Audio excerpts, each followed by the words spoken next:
7E, combining like terms. Alright, so what exactly is a term? Well, a term in an algebraic expression is either a product or a quotient. So it's combining variables and numbers in such a way that you either have a product or a quotient.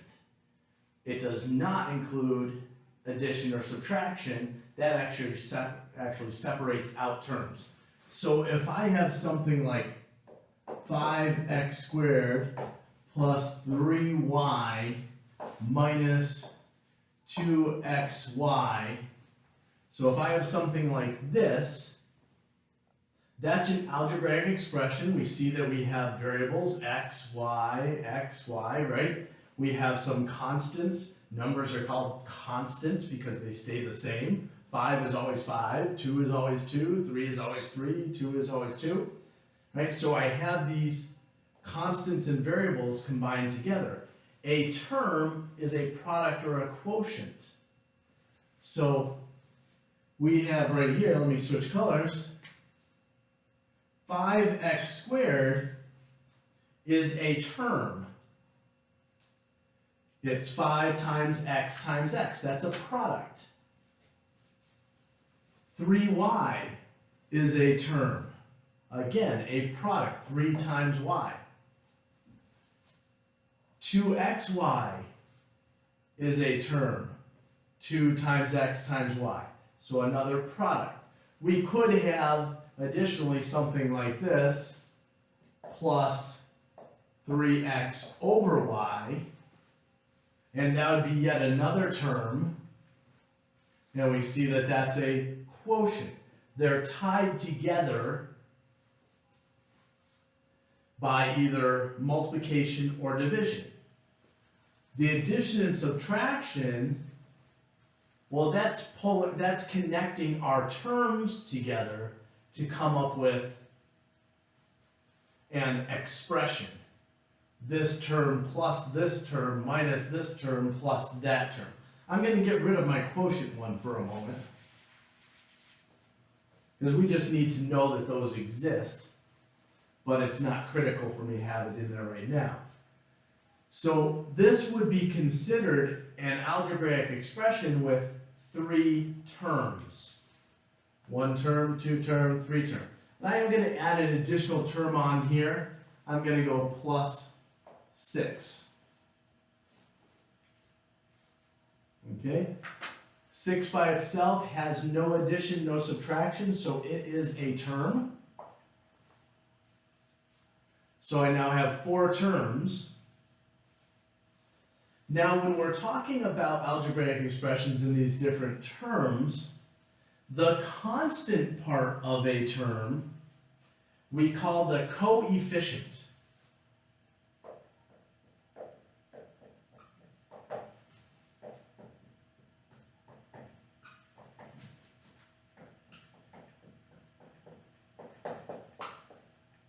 So that's the constant part of a term.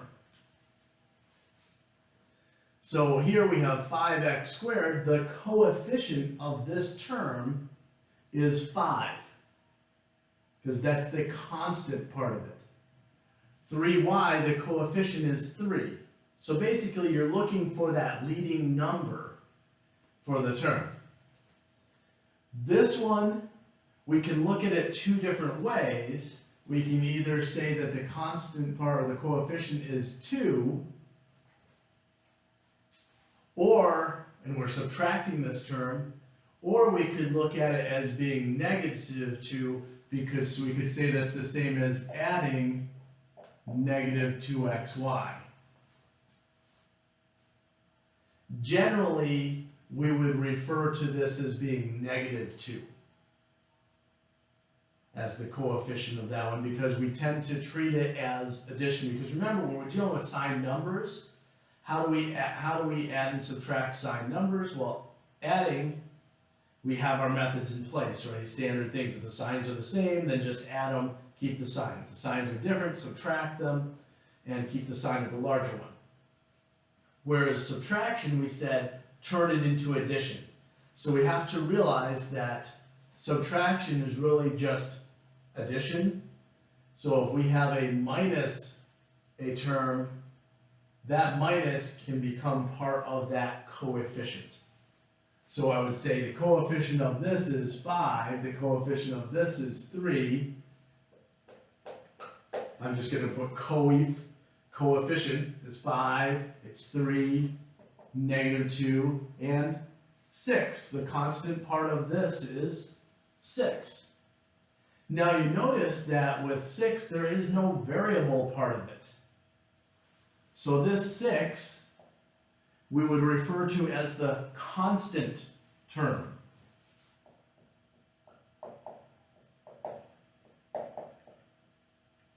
Meaning that there is no variable in that. That will always stay the same.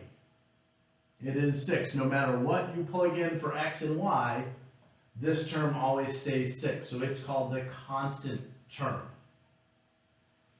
So it's a term without any variables. So we can see all these different terms, and remember, terms are just a product or a quotient, and they're connected into an expression by adding and subtracting. If you're subtracting, remember that subtracting is really just addition worked a little differently. So the coefficient of a subtraction we could actually call the negative of it. So -2 being the coefficient. Now, we say up here, combining like terms. Well, what does that mean? Well, first we need to know what is a like term. So a like term, let me just switch to a different color.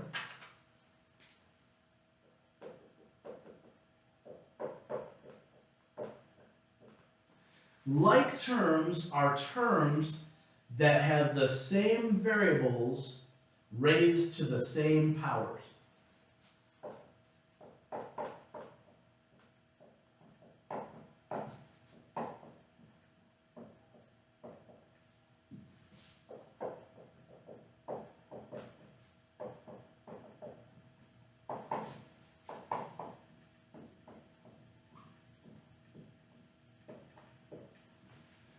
So, like terms are terms with the same variables raised to the same powers. So let's give some terms here. 5x squared, -7y, 4xy, 8x squared, -1y. Okay, so these are just a bunch of terms. This is not an expression. I just listed out 5 different terms. And I want to look and see, do we have any like terms in this? Meaning terms that have this, that share the same variables raised to the same powers. I see 5x squared. I'm gonna box that in. I'm gonna put a square and box it in and say, do I have any other ones that have the same variable raised to the same power? So x squared. Then I come over here and I see 8x squared. So I have another term that has the same variable raised to the same power. So those are considered to be like terms. Doesn't matter what the constant is. What matters is that they have the same variable raised to the same power. They have x raised to the power of 2. What about -7y? I'm going to put a circle around that one. -7y. So the variable is y raised to the first power, right? There's just y. So I look at this and I go, this has xy. It's not a like term because it has this other variable. So that variable is not part of this one, so it's not a like term with that. I have -1y. Okay, that's y raised to a certain power, the same power. So there's that one. So the circled ones are like terms. And then I've got this one, which is kind of sitting by itself. It doesn't have a like term. There's no other term set up the same as it. So that's how we determine like terms. We're looking for the same variables raised to the same powers. If there are different powers, if I have 3x squared and 2x, those are not like terms. They have the same variable, but the power is different. When I had negative 7y and 4xy, the power is the same, but this one doesn't have that x that this one had. So you're looking for the same variables raised to the same power. So let's take an expression and see if we can determine whether there are like terms, and then we're going to get into combining like terms. So negative 4x plus 2x squared y plus 3x squared minus 2x minus 3x squared y. So now I have an algebraic expression. It has variables of x and y, and I want to find out if there are any like terms. So I'm going to do the same thing I did before. I'm going to kind of box or circle everything so I can visually see what is happening here. So I've got negative 4x. I'm going to circle that one just for the fun of it. I'm looking for any other term that has an x by itself. Negative 2x.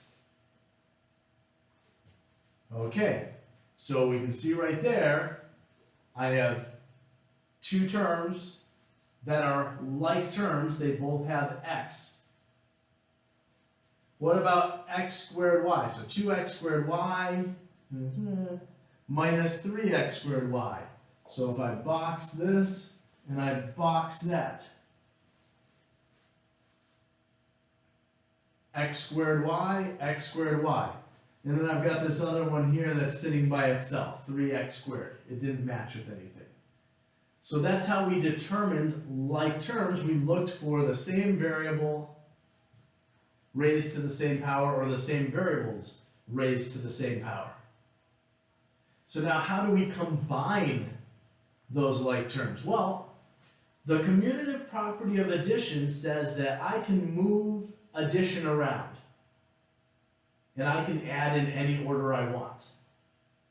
So I'm going to do that. I'm going to put my like terms next to each other. Remember, subtraction is just addition of a negative. So I could rewrite this negative 2x as plus negative 2x. I write this minus 3x squared y as plus negative 3x squared y. And that's why many times you'll hear math and science instructors refer to minus 2x the same as negative 2x. Or they'll bounce back and forth even worse, of saying, oh, okay, so now we have negative 2x here, and you're like, no, that was minus 2x. Because we realize that if we change it to addition, it's the addition of negative 2x. So minus 2x is the same as plus negative 2x. So that's what we're referring to. So if that's the case, I can shift these around. So I'm going to bring my x's in here first. So I have negative 4x. And the reason I pointed that out is because that allows me to move subtraction. Remember that subtraction is not commutative, but addition is. So as long as I put this in the right spot, I can say plus negative 2x or minus 2x. So I say minus 2x here. So notice saying plus negative 2x, the same as minus 2x. Now I've got my 2x squared y plus 2x squared y minus 3x squared y, and then I've got my plus 3x squared. So plus 3x squared. Now that I've done that, now that I've used the commutative property of addition to shift these around, I have like terms in my random remaining term there. Well, if I take away 4 x's, and I take away 2 more x's, well, haven't I taken away 6 x's? Right? This is like saying there's a bunch of apples. Someone takes 4 apples, someone else takes 2 more apples. How many apples were taken away? 6 apples. So I can combine those like terms to be negative 6x. I have 2x squared y's. I take away 3x squared y's, leaving me with minus 1 x squared y's. And then I have plus 3x squared. So I took those like terms and I combined them. I said, hey, if I'm taking 4 apples and taking 2 more apples, I'm taking 6 apples. If someone gives me 2 pears and then take away 3 pears, I'm down a pair. I have 1 less pair. And then if someone gives me 3 oranges, then I have 3 oranges. And nothing happened to it. Let's try one more of these, just to make sure we understand what's happening.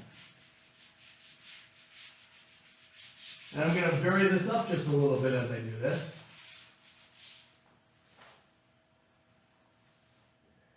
(8a) minus 2ab plus 3c minus 5a minus 7c. Okay, what I meant by varying it up is I changed the variables. I'm not dealing with x and y anymore. I'm dealing with a, b, and c. And now I have 3 variables. Well, they're all raised to the same power. They're all to 1. So let's look and see if we can combine. And I'm going to do this. I'll do this in the steps again. I've got 8a. That has an ab. This didn't have a b, so I can't count out c. Minus 5a. Right? Negative 2ab. No other negative 2ab's. And then I have plus 3c. Minus 7c. Yep, we're bringing the triangles into it. Right? So I just have these things. And you don't have to put shapes around them. You can get away without that. It sometimes helps for visual. You may choose to use a highlighter and use different color highlighters for the different ones. Or you can just, sometimes when you get used to it, you can just pull them out individually and say, well, let's see, there's A, and just put them together. Because the next thing I'm going to do is put them in order. So 8a minus 5a, right? The two things in the boxes, I'm going to put those together. Minus 2ab.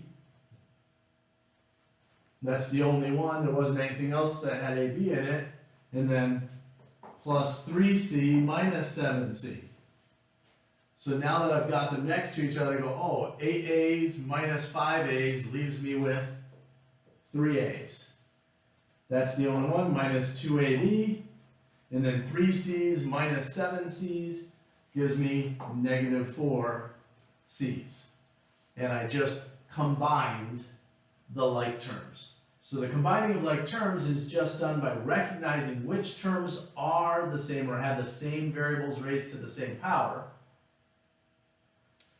and then adding or subtracting to combine those terms that have the same variables raised to the same power.